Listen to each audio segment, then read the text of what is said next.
qarannimadeennii waxa qarribay soo qabyaalad maaha. Waxa dad quwad sheegan jiray quraanjo ka dhigay soo qabyaalad maaha. Dad isku qoolo hal diin qaatay wax kala qubay soo qabyaalad maaha.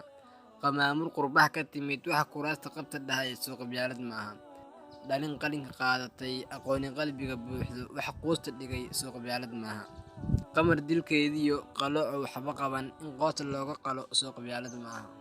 qaadirkiina uumay dulmi iska diidiyo xaqeenay ilaalshay xaggiisa waa u simanahay taqwada lagu kala sareeyo waxa qabiil u qaatay soo qabyaalado maaha.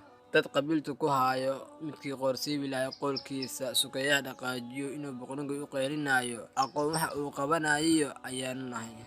Ummadu waxaynu nahay quraankii qaadirka u qaatay qiraa'o kaliyo xukunkiiba ka tagay. haddaan gooyaal isdilayniyo qarni gaari rabno miyaan caqliyeysanayno rabbi u soo noqonayn.